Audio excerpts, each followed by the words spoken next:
I'm going to share with you 3 main tips on how to have success with your watercolor painting. First tip is using a reference. Tip number 2 is paint with purpose. What do I mean by that?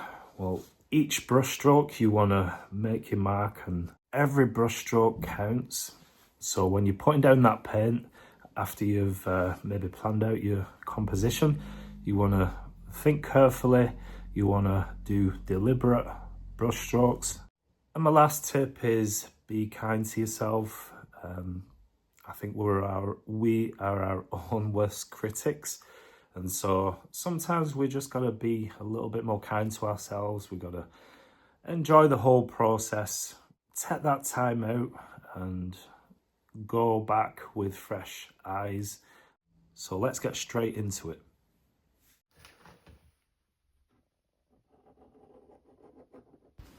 So for this painting, this is the reference. Quite a nice reference, quite a lot of detail. So I'm going to take my time with this one. And I'm just going in with a bit of pen as well, just to finalise the marks.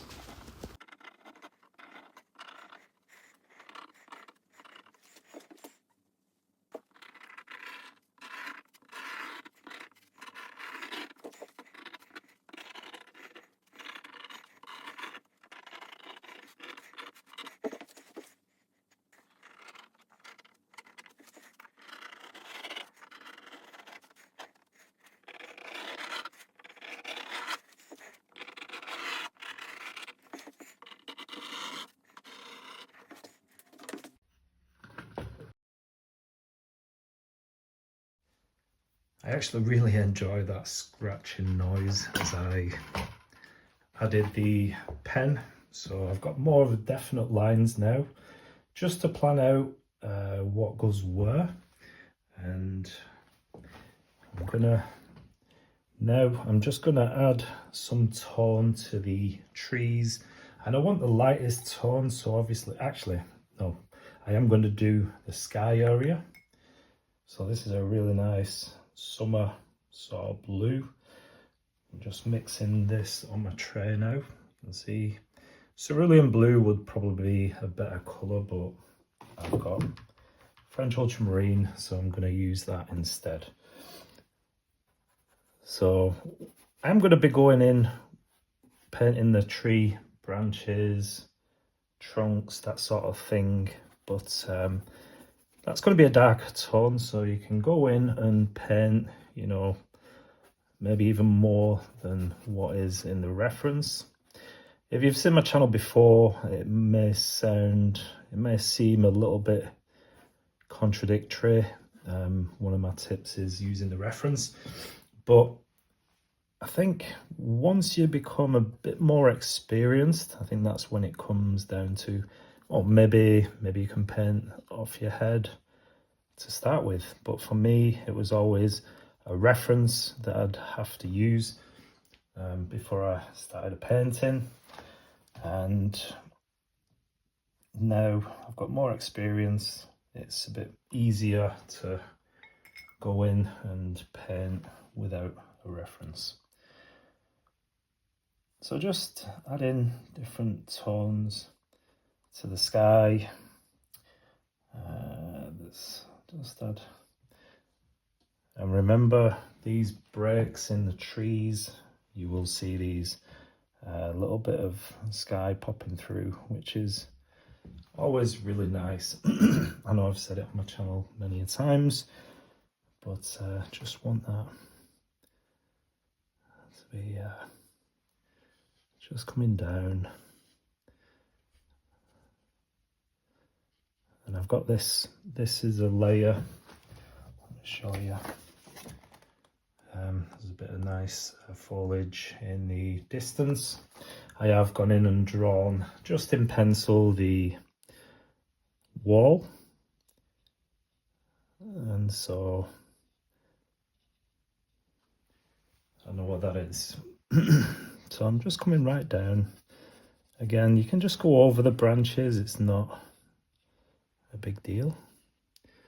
And like I said, I will be going in with some, obviously some leaves and things like that will cover the blue sky.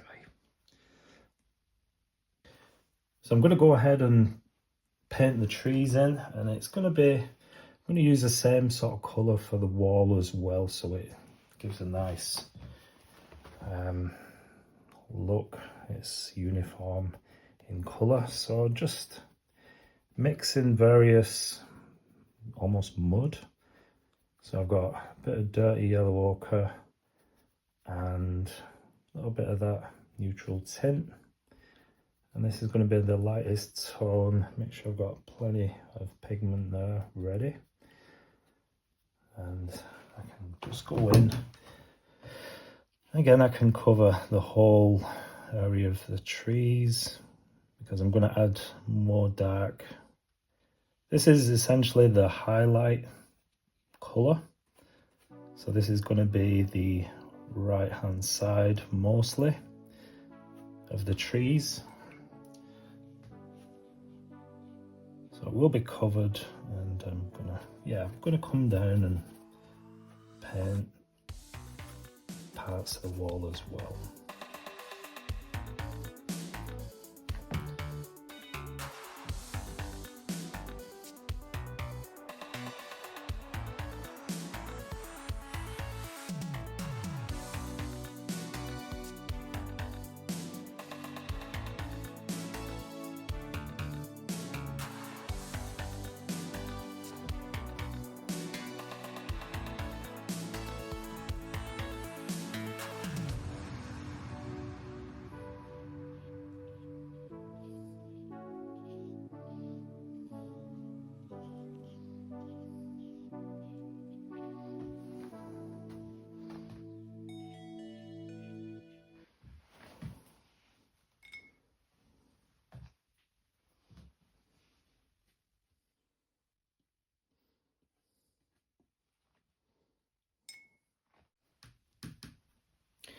Just popping in a little bit more.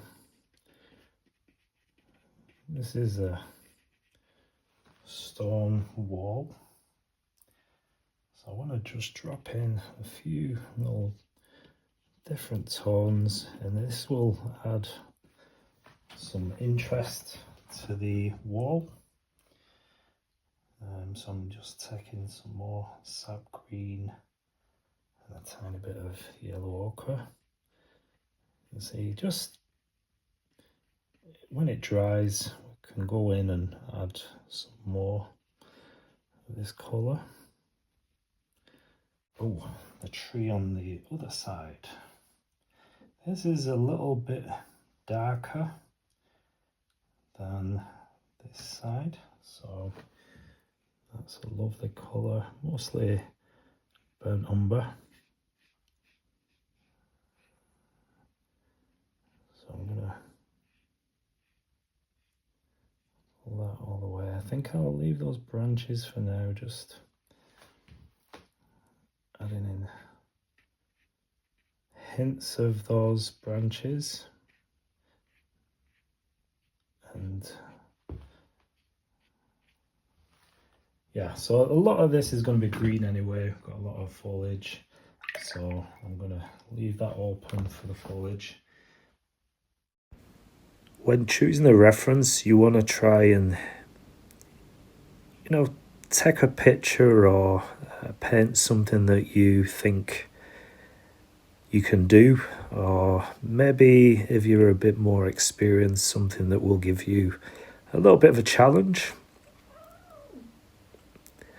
And I really like this scene. It's one of those walks that we went on as a family, and I took this picture because I really like the stone wall sort of leading your eye through the scene, and I really like these trees, and it's something that I really want to practice more at. I really like this band of colour that I'm putting in the background. I think it's some sort of grass, but with some sort of flowers or something like that. So you just see this pink sort of colour.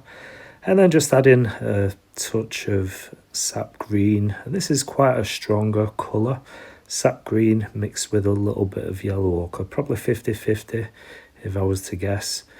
and there is a little bit of a break in the grass where there's a bit of ground showing through, so I'll add some burnt umber as well. There you go, just adding that, and even while the green's still wet. But I'm quite pleased with the way things are going, and I've had plenty of breaks while I've been doing this painting, so that does help, letting things dry and coming back and assessing where your painting's going, what you can add to improve. And you can really take your time. I have taken a little bit more time with this painting, and you can really spend as much time as you want. There's no rush. For me, it's just the longer I spend on a painting, usually the better result I get, especially if I do want that realistic sort of look, and I suppose this one is one of those style of paintings. So yeah, when you take a reference, you want to try and get something that'll just put you a little bit out of your comfort zone, just to give you that more of a stretch, that more of a challenge. For me, this is quite a bit of a challenge, not too difficult, but I do need to work on my trees. And so if you have noticed on my video, I do paint a few trees lately in my landscapes, just to get more practice and get those a bit better. When it comes to painting with purpose, I think you need to have a bit of an idea, a bit of a plan in your head, how you're going to go about the painting process, depending on what sort of subject you might be painting. Obviously, each painting could be painted in a different way. I know sometimes when I look at a painting and I have an idea in my head, I may automatically think that I need to use a pen. But I think the main thing is every time you put your brush down on the paper, you need to make every single brush stroke count.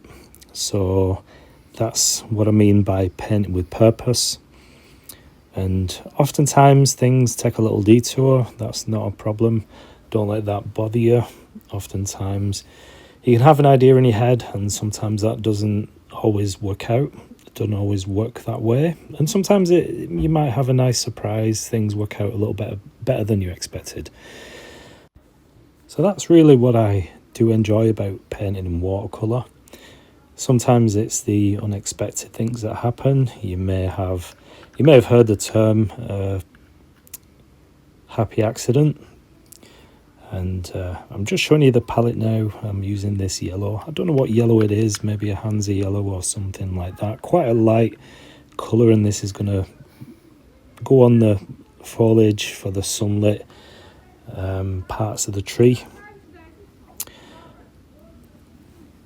And so the unpredictability of watercolour is something you may have heard of as well.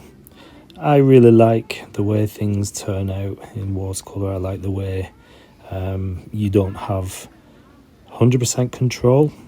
You can manipulate certain things, but I think it's best just to let the watercolour do what watercolour does, and it's different from any other medium. And then there's the point of tip number 3 is be kind to yourself. You know, we're not perfect. We may not ever do a perfect painting, but as long as we keep going and we try and learn from each and every painting, we have our reference, we paint as best we can. And the thing is about painting with references is sometimes it does distort the way you see things, and you may just want to paint it exactly the way the photo reference is. And there's nothing wrong with that, but it's nice to be a bit freer, a bit loose. I have used this reference for this one, and I've gone in and almost exactly the same, but I'm using a lot. Once I got my structure down, I use the reference as less than what I did when I first started.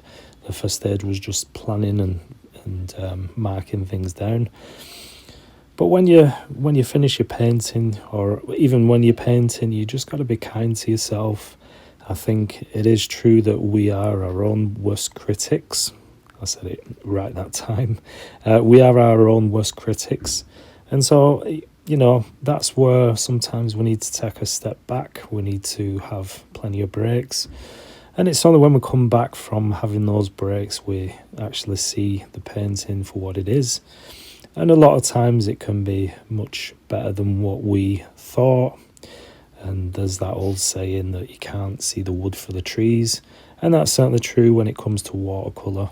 Especially the longer time you spend on a painting, you become more sort of... it becomes harder to see the end result.